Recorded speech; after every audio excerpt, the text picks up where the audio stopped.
got lost, so temporarily I assume his duties, and I have a pleasure to introduce, well, a doyen, let's call it that way, of this workshop, Professor March, who will give a talk on electronic states in ordered and disordered quantum networks with application to graphene and to C and B nanotubes. Please.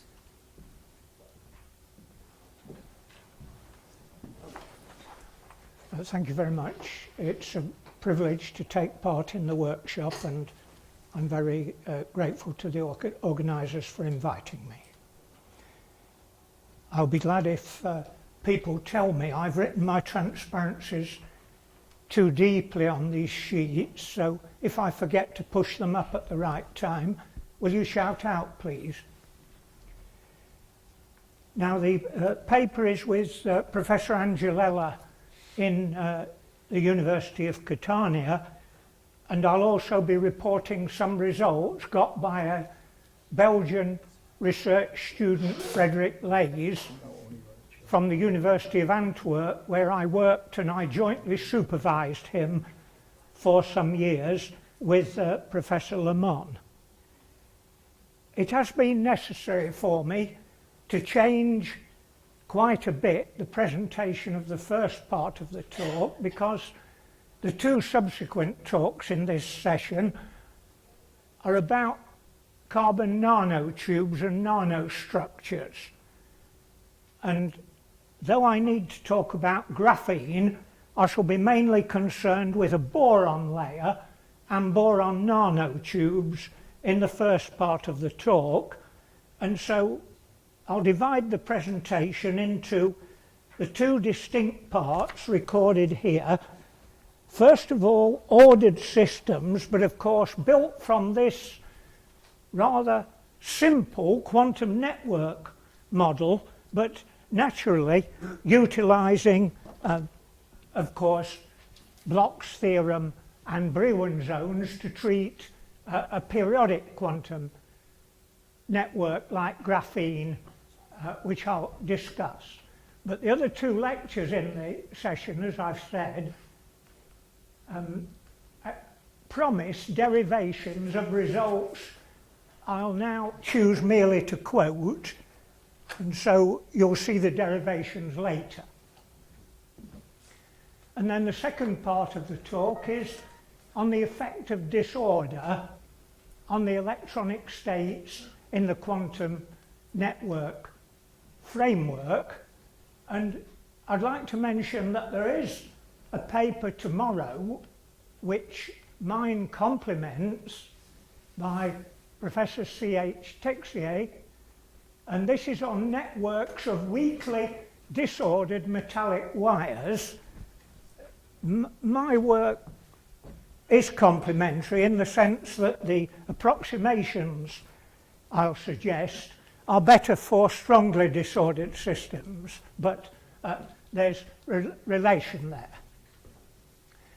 Now, I'll present some new applications in the first part, but we'll only be able to give the gist of the electronic structure theory, and for participants who are interested in the finer details, this paper here with my former student Frederick Leys, now Dr. Leys, who works at a fundamental research institute now in Leuven, Claudio Amavilius from the University of Pisa, and this is the reference to some of Frederick Leys' work. I've brought along his thesis, and if anybody was interested during the workshop in looking at that, they're welcome to borrow it.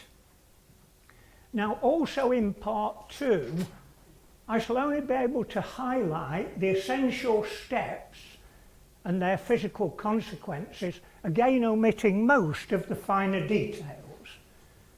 And for an early account of such details, I recommend that you look, if you're interested in doing it, in the paper by Dance Edwards and myself. It goes back in the Journal of Physics C, and then there were later developments that I'm pleased I had the chance to stimulate because I drew Dr. Ringwood's attention to the interest in the quantum network model, and he wrote a very elegant paper in the Journal of Mathematical Physics, but some time ago now, but it's an important paper, and I shall use it, and in particular my colleague Professor Angelella computed some of Ringwood's formulae for my presentation here.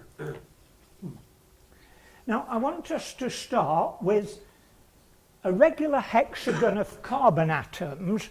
Lots of pictures of these hexagonal lattices are going to come up, I feel sure, later in the afternoon, so I'll not show any, but just think of a regular hexagon of carbon atoms as is the essence of the nuclear configuration of benzene C6H6, but I shall be thinking just about the hexagon of the carbons, and these are to sort of saturate the bonding, and they won't be there in graphene.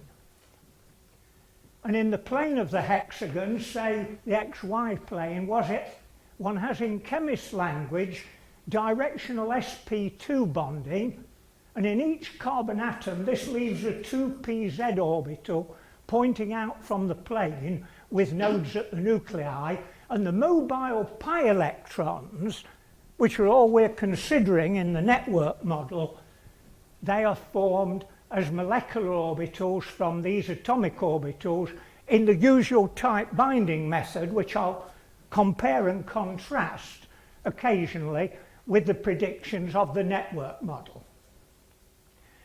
And in the quantum network model, of either of this single hexagon or of an entire 2D plane with connected hexagons, a graphene layer, I've actually put experimental references below to persuade you it's not just a theorist's idealization. We could now make one layer of graphite, and that was reported in Science and Nature not very long ago.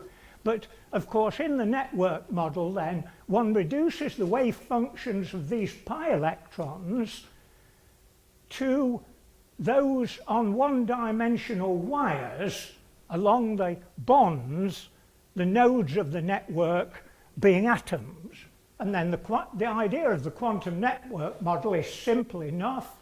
It goes back at very least to Linus Pauling, who was a Nobel Prize winner in chemistry, and he wrote a paper on the network model in 1936, applying it to molecular electronic structure. And then one solves Schrödinger's wave equation along the wires or the bonds, but otherwise one regards currents as flowing in electrical circuits, and this was mentioned already this morning, but obeying Kirchhoff's laws at the nodes. And I will illustrate with an infinite planar graphene layer first, but with a view to generalizing it to the different element boron. Well, the experimental references I'll just flash up. I've mentioned already Science 2004 and Nature 2005, but for interested people as to how we get a graphene layer, there's a very nice recent review in Materials Today that I've recorded here.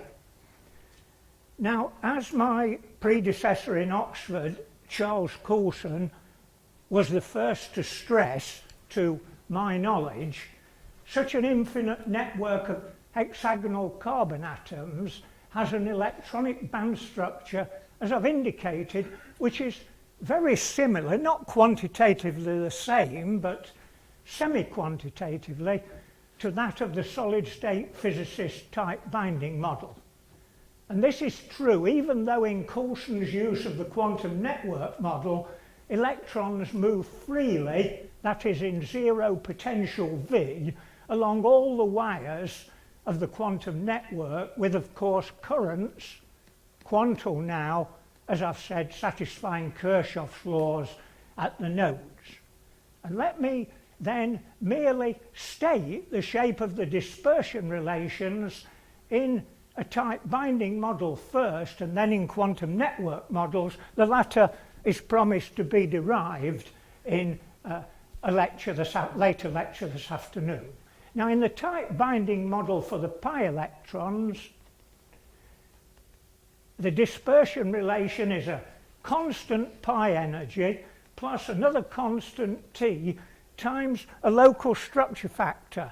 And it's that local structure factor that's got all the geometry of the quantum network model embedded in it. Well, I've said below how E of pi is related to the pi atomic orbitals, but we don't need to worry about the details. But if we had a Hamiltonian and a pi orbital, we get the diagonal matrix elements, and then if we draw vectors AI connecting every lattice point to its nearest neighbours, then we can get T from the near neighbour matrix elements or of the Hamiltonian. And so that's the tight binding model, but in the I've defined the structure factor next on this sheet. That's the common crucial element between tight binding and quantum network models, and it's just defined here that the local structure factor Sk is this summation over near neighbours of exponential I, the wave vector k dot the lattice vectors aj that I've just defined connecting any lattice points to its neighbours. And then as Coulson showed and many later workers, for example, there's this very nice paper by Montreux in the Journal of Mathematical Physics in 1970, as later workers, including Montreux, verified the EK dispersion relations of the energy bands are given in terms of the structure factor Sk, the local coordination number or the number of neighbours C, and the length of the vectors aj, which I've called A. And so I shall repeat this in a slightly different form on a later slide, but that's the way you get the EK relation for graphene and for a boron layer, which has a different but related structure. And now I'm going to show the results for EK and the density of electronic states Ne, but I want to stress before showing these pictures, and I'll show one at the end of the first part of the presentation, that the tight binding and the quantum network model have striking analytic similarities in spite of apparently very different starting assumptions. The MOs formed by the molecular orbitals formed by linear combinations of atomic orbitals in the most elementary tight binding method, but free quantum motion of flow of electrons along one-dimensional wires with appropriate current conditions imposed at the nodes. That's the quantum network model description. Now, let me show here that before I put the pictures up, the standard energy band theory for the density of states I've written here. It's in 2 dimensions, a line integral, but it's got grad k ek in the denominator, and therefore there are critical points in the density of states, called it DOSE sometimes and NE other times, I'm sorry about that, but there are critical points when grad k ek equals 0, and I'll show examples. And for the quantum network model, Ringwood gave an alternative formula, which I've already said my co-author Giuseppe Angelella has computed for both graphene and boron layers, and I'll show results. The Ringwood formula is sort of explicit for the network model, no good for anything else, but it's the imaginary part of some Shine function. Omega is defined here in terms of the energy, D is the dimensionality, and you can see that just EK appears here, not the gradient. And we thought it would be interesting to look, and for a graphene layer, see the coordination number appearing here is 3, D equals 2, the dimensionality, and later on we shall use the same formula for a 2D boron layer, where, for reasons I'll give in a moment, C equals 6, because atoms are now also at the centres of all the regular hexagons in the layer, and I'll also show the density of states got from that Ringwood formula as calculated by Professor Angelella. Now, this is the picture in K-space of the constant energy contours for graphene, rather spherical in here, get sort of roughly triangular, and the dashed curves here denotes the first Brillouin zone, and this is Kx times A and Ky times N.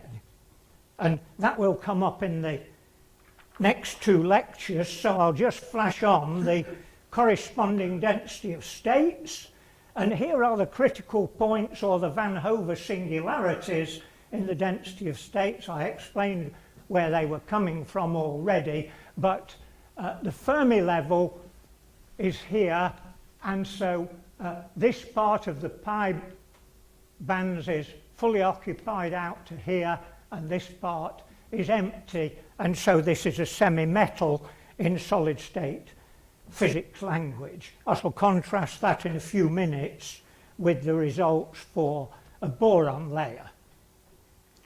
Now, as I've said, I'm going to omit carbon nanotubes because they'll be dealt with, but the electronic structure of boron nanotubes we shall get from a model planar boron lattice, which will be folded to obtain boron nanotubes.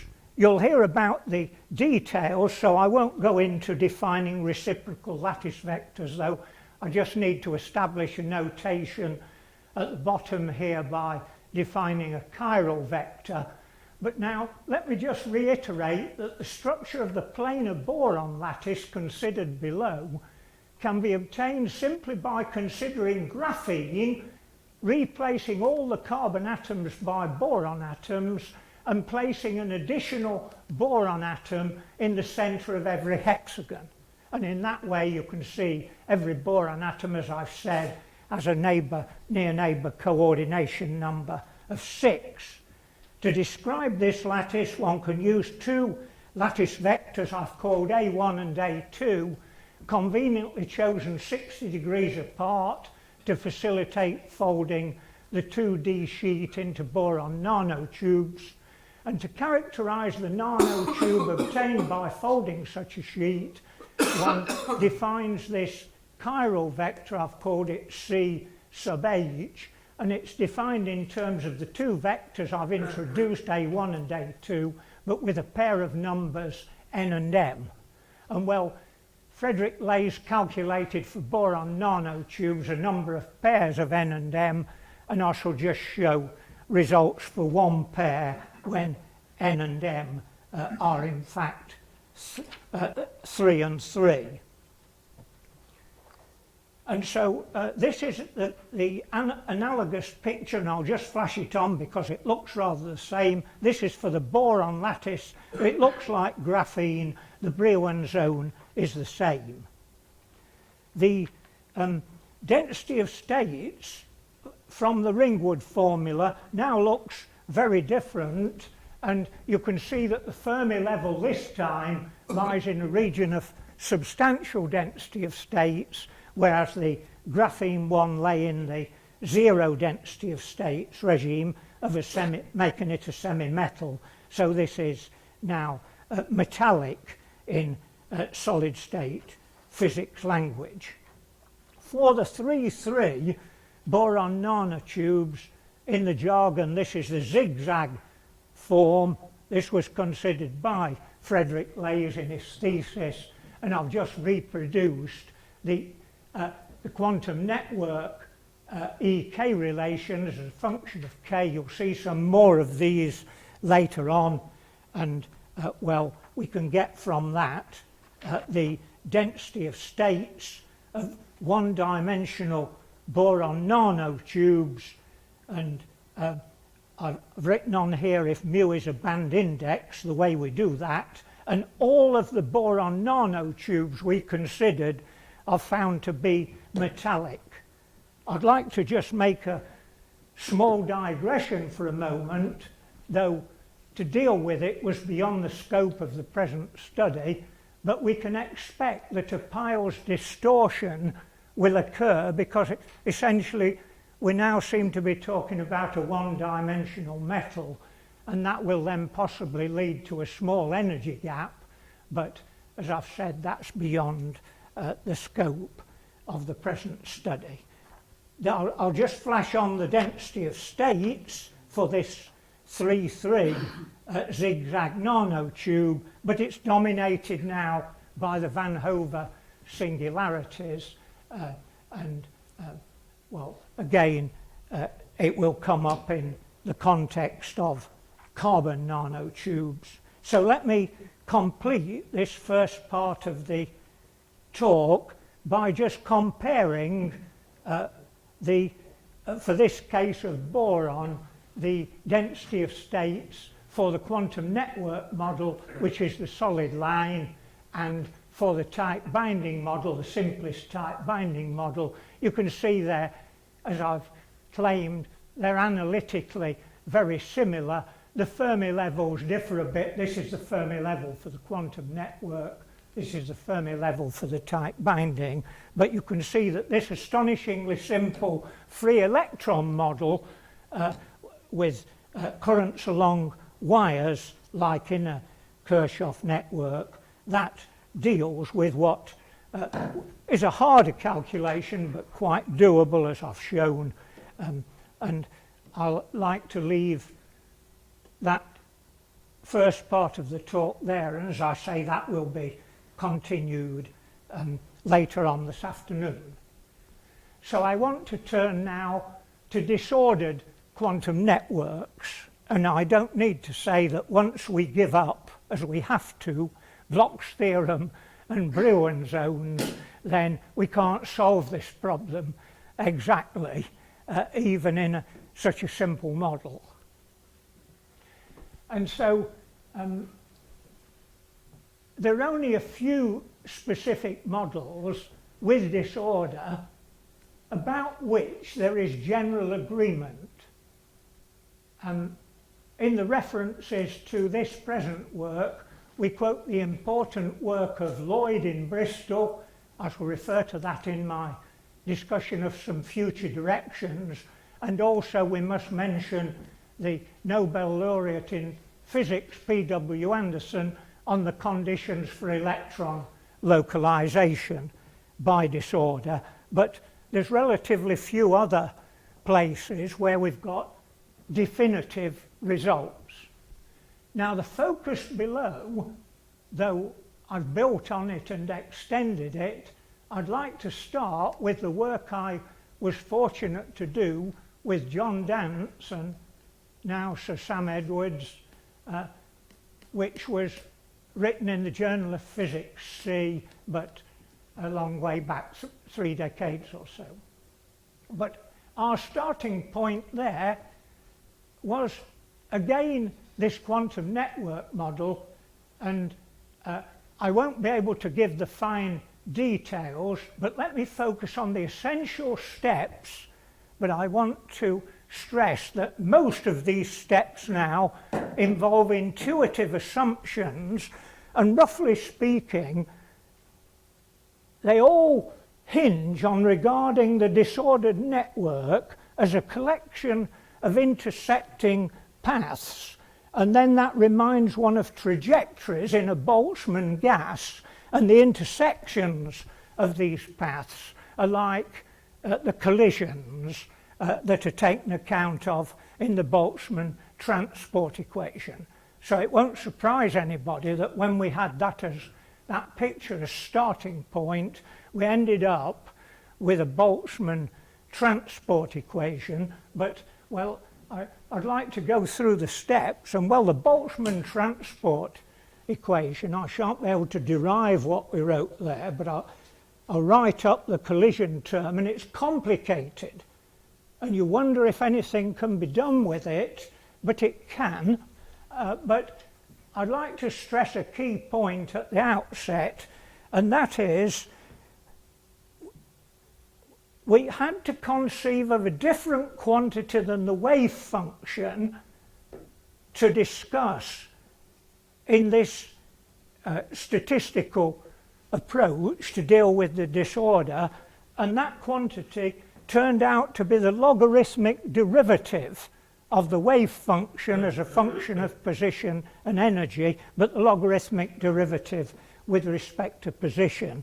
And so we'll be thinking about a joint probability distribution of the logarithmic derivative of the wave function. I'll write it up in a minute or two, but we're thinking of a joint probability distribution of that logarithmic derivative and the wave function, but at a position x along, say, a line segment of the network.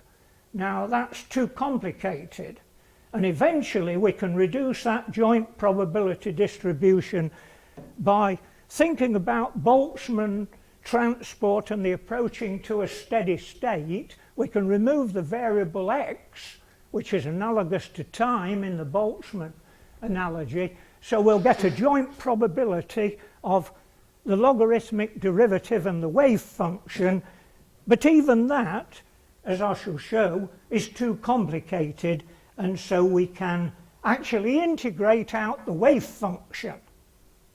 And so the whole problem then becomes, can we write an equation we can solve for the probability of a given logarithmic derivative? But that will only know about the disorder, you see, through the intersections. And so there'll be one quantity in the theory, it will be the density of intersections per unit length, that will describe the disorder.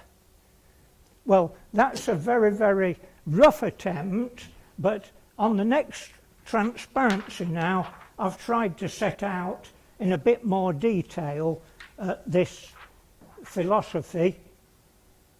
And, well, I've discussed the first part of this, so let me talk about going towards a proposed Boltzmann-like equation to treat electronic states in a disordered quantum network. And now I'd like you to think not about graphene, but I'd like you to think about diamond or silicon or germanium quadrivalent bonding, sp3 we would call it in the language I introduced earlier.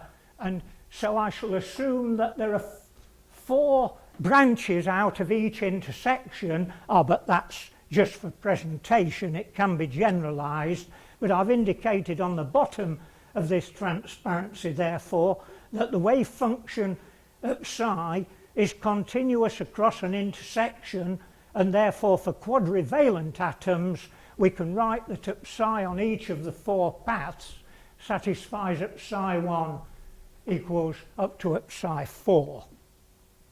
Now this is the point where I want to talk somewhat about the logarithmic derivative I've already introduced, but let me say next that the Kirchhoff's laws say that the sum of the derivatives of the wave function still, as measured away from the intersection, that must vanish, and hence one has this equation here. But now that motivated us to work, as I've explained, with the logarithmic derivative. I've called it z at position x along a line segment, and energy E as measured from one intersection to the next and defined explicitly here. This is obviously just the x logarithmic derivative. And then the above boundary conditions coming from Kirchhoff become just this expression here. Invoking the free electron Schrödinger equation, I've gone into atomic units here. This is the free electron equation along each line segment. That leads almost immediately to the now nonlinear first order differential equation for the logarithmic derivative z of x and e, and I've written the equation here. And now I've said already that following Dance, Edwards and my own work, the next step is to define this joint probability distribution. I shall drop the subscripts naught for convenience, but here I say this is the probability that at psi of x and d equals at psi naught and z of x and d equals z naught at a point x along the path. And then following the arguments of Dance and Edwards and myself, the properties of this probability distribution can be approximately represented by a Liouville-like equation, which I've written down at the bottom here, together with boundary conditions at intersections. So if you could bear in mind that we've started off by just looking at a book like Croxton's Statistical Mechanics of Liquids, looking at the derivation of the Liouville equation and then transforming that to get the equation in terms of z and psi. Well, before going on to the somewhat complex addition of a collision term to get a Boltzmann equation from Liouville, I'd like to just show that there are some amusing closed results involving the logarithmic derivative z along one line segment. Z is here, I've just repeated the definition. The differential equation is here. If we put a potential Vx along the bonds, I'll come back to that in future directions, but I'm talking about the free electron model where Vx equals naught, and then this little equation here, the solution along a line segment between intersections is readily verified to be this in terms of k, z at naught and k, and then there's just this factor tan kx. This is the solution.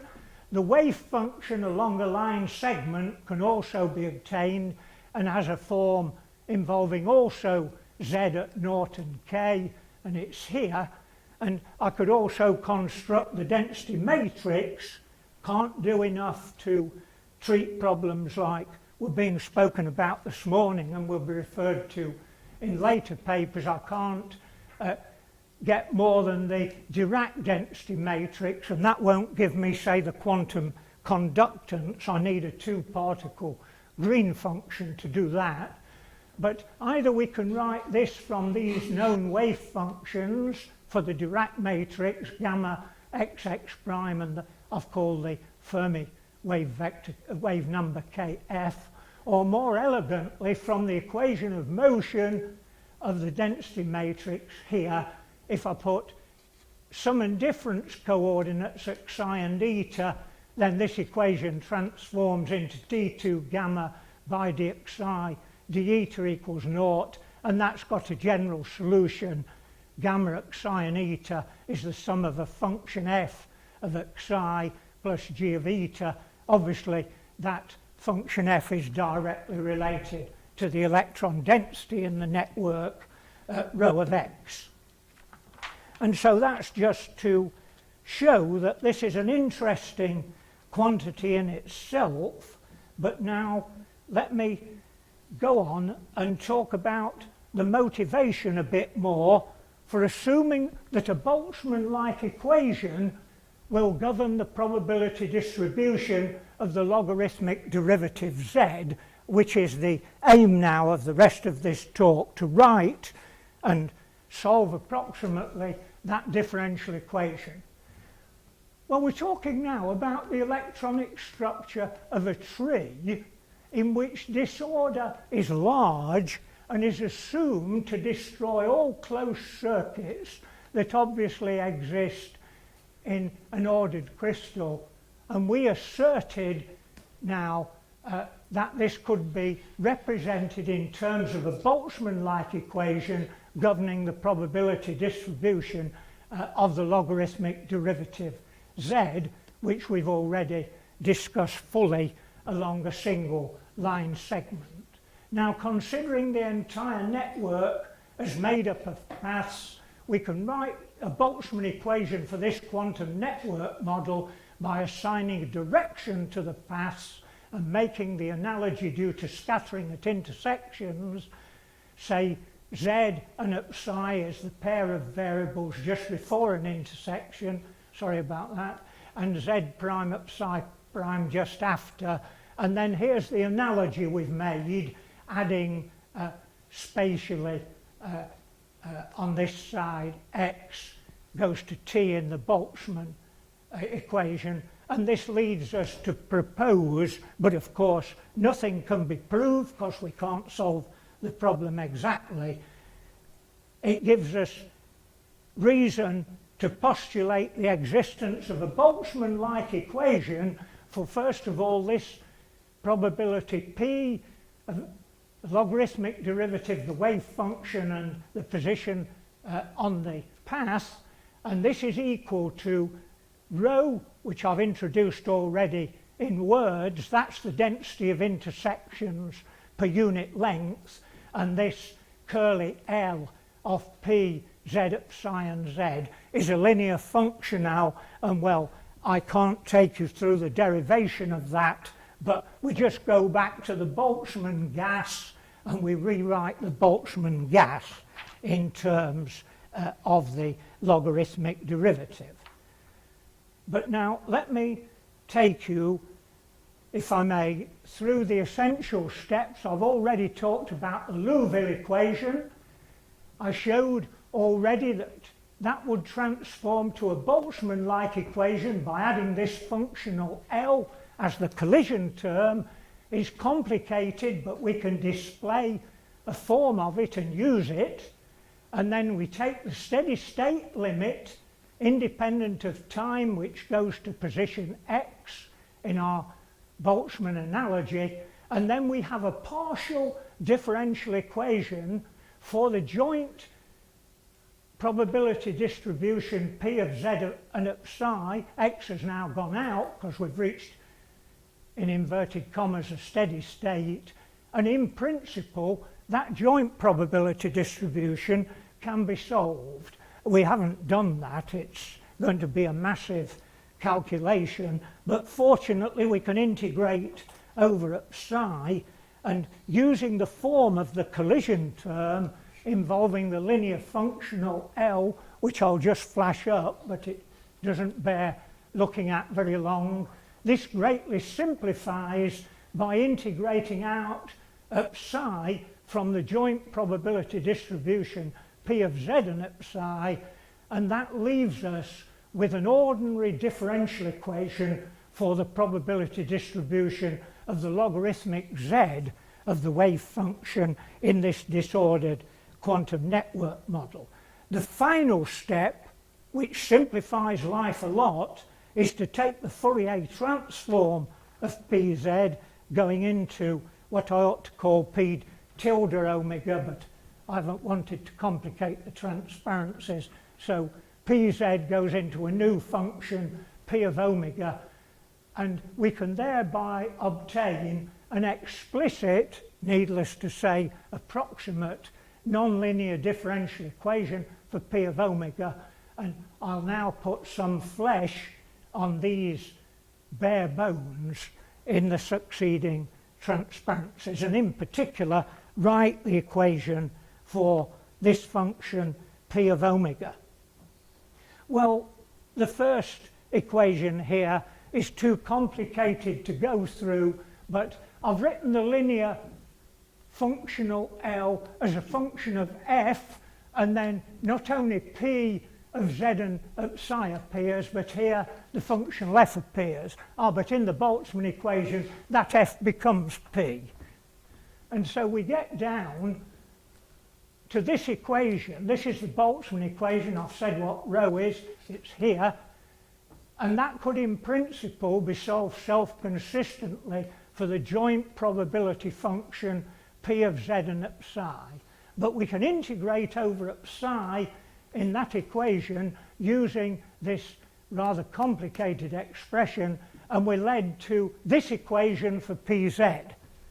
Now that already looks still a bit nasty, but it's much simpler, and writing the Fourier transform, I've introduced it already, the new function P of omega defined from PZ. Fortunately, this somewhat complicated functional simplifies a lot, and we led to the central result of this approach to the disordered quantum network model, and it's this second order nonlinear differential equation for P of omega.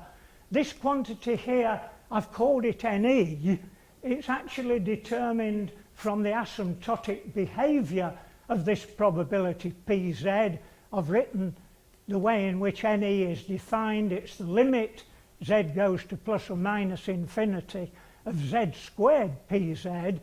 It's tempting to regard NE as the cumulative density of states, but that can be got by other and simpler means. But in fact, that's the procedure. I've actually managed to get a naught on my next transparency P naught. I'm sorry about that, it's the same function. I've rewritten the equation here, but now Angelella and I are currently exploring numerical use of finite difference approximations to this differential equation, but in the absence of final results, we have an analytic approximation to the solution of this, which can be inserted in here to obtain an expression down here, which is not simple but easily written. P of z, the probability of the logarithmic derivative, is the cumulative density of states NE, exponential minus 1 over a function theta, which I'll show on the next transparency, and then there's a quantity gamma here, which I also explicitly show, and then an integral which involves gamma and theta. But we've got a solution for P naught z, but it's approximate, but as I've said, we're trying to solve this at the moment numerically. Well, just to complete this last equation, let me just put up the expressions for gamma and theta. Gamma involves the energy, the density of intersections rho and n of e, and theta involves, however, another parameter I've called alpha, and alpha came in because we had to make a series expansion and alpha's to be chosen such that the power series around the origin of the function P of omega converges for large omega. It was a small omega series expansion, but proper choice of alpha can make it converge for large omega, and in principle a consistent value of alpha can be determined from P of omega. I've written it, it's the limit omega tends to naught from above, the imaginary part of d by the omega of P omega, but so far that has proved difficult to use. I want to now summarize and then take a few minutes, if I may, to talk about future directions.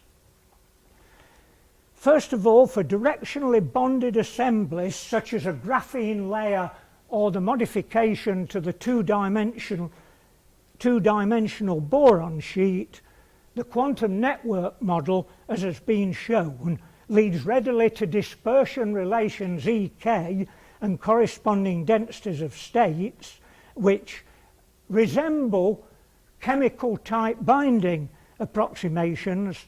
The boron sheets then have been folded into boron nanotubes, and within such a folding scheme the electron structure calculations are readily made in these nanotubes. Secondly, some insight can be gained from a disordered quantum network model into the effect of disorder on electronic states. It's tempting, of course, to say that everything's one-dimensional like, and therefore for strong disorder all the states will tend to be localized, but that is not a proven assertion, but one is thus led to a Boltzmann equation formalism, and I've shown that we can get an approximate expression for the probability of a logarithmic derivative z in terms of just one parameter, the density of intersections per unit length. I want to say a little bit on the remaining transparencies about relation to earlier important work on disordered systems by Halperin and Lloyd. I want to add that for a material like hexagonal close-packed metal beryllium, which has again directional characteristics in its ground state electron density, it will be of interest in the future to construct a bond potential V of x to get the density rho of r in the bonds in agreement with that obtained from X-ray experiments done by P.J. Brown, who was here in the Cavendish laboratory at Cambridge at that time, but later went to use the neutrons in Grenoble full time. But in her beautiful paper on beryllium, more than 40 Bragg reflections were recorded, and one can ask the question, can the line densities got from her study be enough to generate the entire band structure of a metal like beryllium? But now I'll show a few points additionally about the future directions in the disordered case. I want to make more contact with work of Lloyd, but I'll give preliminary contact here. Lloyd has an exactly solvable model of a disordered Hamiltonian valid in 3 dimensions. The ensemble average green function, and hence the density of eigenstates, for his model has been obtained exactly. Lloyd shows, contrary to what a lot of us thought for a long time, that states in the tail of the distribution are not localized, but he emphasizes that the Hamiltonian containing the random elements is somewhat artificial, and the probability distribution for selecting these elements is limited to Lorentzian form. But yet, given this model, one beautiful result which emerges is to relate the disordered density of states, Ne, to that of the regular lattice, N0e. I wish we could do that with the method we've been outlining for the quantum network, but we have to work with more complicated quantities. But in Lloyd's model, this is the disordered density of states, this is the periodic density of states, and well, we've seen enough to see that Van Hove singularities are extremely prominent in low dimensions, and well, Lloyd's model very nicely smears out, as it must, due to disorder, those Van Hove singularities in the perfect lattice N0, the parameters epsilon 1 and epsilon 0 entering here come from his Lorentzian distribution, which I've just written. So Lloyd's result shows in his admittedly simplistic model how those Van Hove singularities at least are correctly smeared out, and well, it's important for the future to see if we can forge parallels with the quantum network model. In order to discuss networks with general disorder, it may be helpful to define a propagator or canonical density matrix for the logarithmic derivative z. Some progress has been made by Dance and Edwards, but to my knowledge that's not been followed up to date. But these workers define already an unperturbed propagator. I'd actually call it a green function involving z prime z at positions for the logarithmic derivatives at x prime and x respectively, and k is such that the energy is k squared over 2. And for the free electron model, Dance and Edwards get this rather simple propagator, which is related to the single line segment solutions I wrote up on an earlier transparency. So I believe that's a way we should go, but I don't at the moment see how to modify this by the scattering at the intersections, except by using, well, statistical considerations, which lead us back to Liouville, Boltzmann, and perhaps Fokker-Planck. Also, these approaches using stochastic equations may perhaps in the future be related to the work of Halperin. There's an early beautiful review of his work on disorder, but it's one-dimensional in Advances in Chemical Physics 13, and if anybody gets interested, his potential Vx disorder is such that if delta Vx is the deviation of Vx from its average value, then the correlation delta Vx prime is some constant. I've called it d over 2 delta of x by x prime, and Halperin's model can indeed be cast in terms of a Fokker-Planck equation, and a connection needs forging with the Dance, Edwards and NHM results.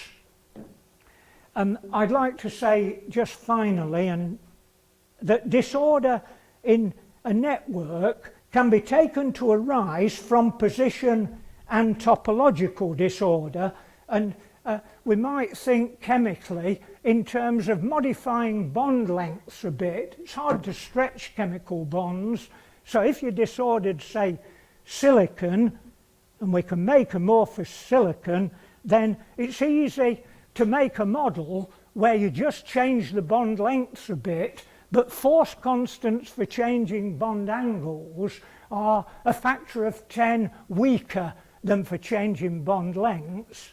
And so the topological disorder can be seen mainly as variations in bond angles in a discussion like that. However, you'll never in amorphous silicon be able to destroy all the closed circuits that occur in crystalline silicon in the diamond lattice, so you've got to go to something like a vulcanized rubber, I think, to actually get a picture like that. But somehow we're talking with no closed loops. I've already used the term the electronic structure of a tree, but we're really talking about a Cayley tree, and that is the simplest case. And this assumption of destroying the correlations and no closed loops, this is expected to be valid, and this is my concluding remark, for a network with first large disorder, and that is why it's complementary to the talk tomorrow on weakly disordered metallic wires, and secondly low connectivity, and well, graphene is the best example I can think of that.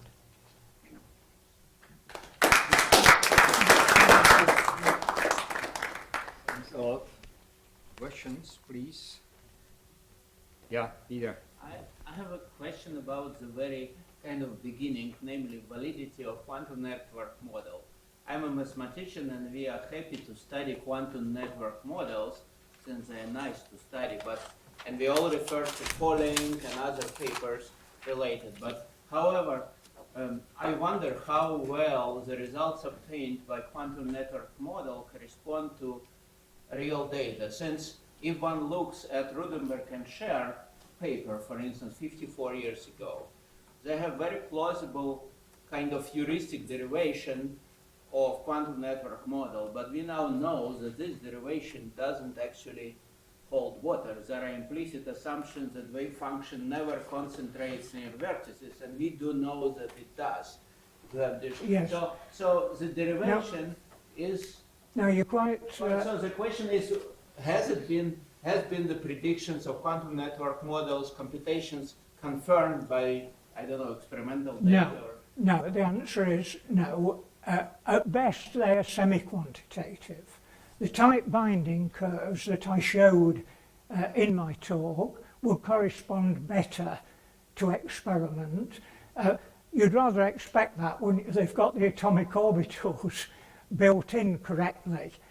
But, well, it seems, if we accept it as a model, it seems very, very helpful that we've got an almost analytic solution in, well, either 2 or 3 dimensions of a band theory problem. And it's very, very hard still, notwithstanding having Bloch's theorem, Brillouin zones, to get analytical solutions in energy band theory.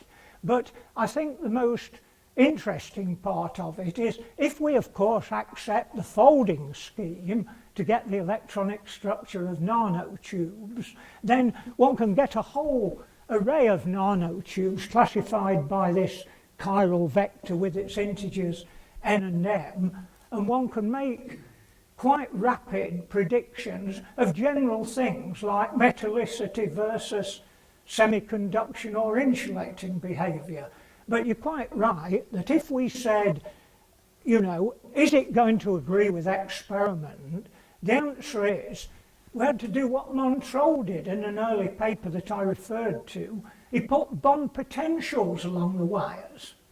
Oh, but as I said in my reference to Jane Brown's Bragg reflections on beryllium, we'd have to cut the bond potential Vx to get her density along one of the lines joining atoms in hexagonal close-packed beryllium. I believe if we did that, we might actually be able to get most of the physics of beryllium metal back. But that's getting back to something more like density functional theory, you know, where we've got a one-body potential, but we have at the moment to get at it semi-empirically. And we'd be using Jane Brown to get the bond potential entirely empirically. But thank you very much for the question, and I want to make no claims about agreement with experiment except at a qualitative level. So even the tight binding model, which is sort of say a model where the electrons are close to the atoms in this lattice, how good are the predictions experimental? I mean, how well does it agree with experiments? Well, for example, you have six. I just want to finish. There are zigzag nanotubes and there are armchair nanotubes, and their electronic properties are supposed to be different. Yeah. And can one see this within the tight binding approximation? Yes, I believe one can, but more generally, if I applied the tight binding approximation to the metals in the periodic table, I should have to begin to talk about which groups of metals. And tight binding comes into its own for transition metals, iron, cobalt, nickel. And it wouldn't work very well on sodium. Sodium is almost a free electron metal. That's because of the pseudization of the core makes the valence electrons interact only very weakly with the core. But thank you very much. Everything's true that you say, but tight binding for certain circumstances, I did already mention it in connection with the former question, it does come near to agreeing with experiment, and it describes the D bands well in the transition metals. Okay, next question.